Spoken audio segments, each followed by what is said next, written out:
xibaar yu wér te wóor ca tàng ba abonnez-vous pour ngeen di mën di jot suñuy vidéo.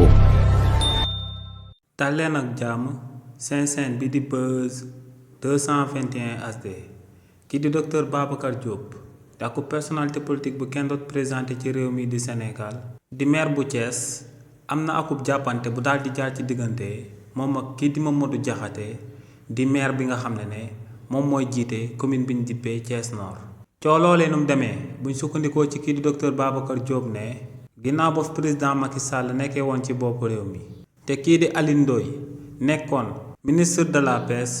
ne si la lëkkaloo woon ak waa régime président Macky Sall ngir ñu daal di samp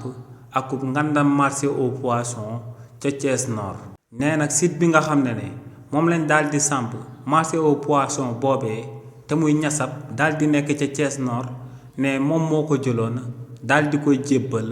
waa régime président Macky Sall. nee tamit marché aux poissons boobee ku ko daal di financier du lenn lu akub entreprise étatique biñ dippee agence nationale des affaires maritimes. nee nag ginnaaw ba mu àndeek waa régime président Macky Sall ñu daal di samp marché aux poissons boobee ba muy waaj a pare ne waa parti bi di Pastef dañoo ñëw bëgg a daal di foqati marché aux poissons boobee daal di koy jébbal kii di Mamadou Diakhaté mi nga xam ne moom mooy dirigeant wu Thiès Nord. nee nag ginnaaw ba mu yëgee li ni mel bind na akub bataaxal daal di koy jébbal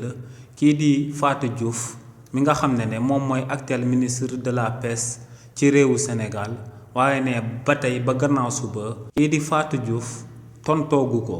nee nag loolee lu muy daal di tekki rek moom mooy que ne waa Pastef ginnaaw bañ jotee bopp réew mi dañoo bëgg a daal di foqati marché aux poissons boobee nga xam ne en réalité moom ci gestion am la waroon daal di nekk ñu daal di koy jël bu koo jébbal kii di Mamadou Diakhaté mi nga xam ne moom mooy njiitalu Thiès Nord ndax kookee ci parti bii di Pastef la daal di féetee. si li ni mel nag kii di Mamadou Diakhaté lu mu ci daal di tontu daal di ci andi ay leeral rek moom mooy que ne site bi nga xam ne moom la kookee di Babacar Diop jébbaloon waa régime président Macky Sall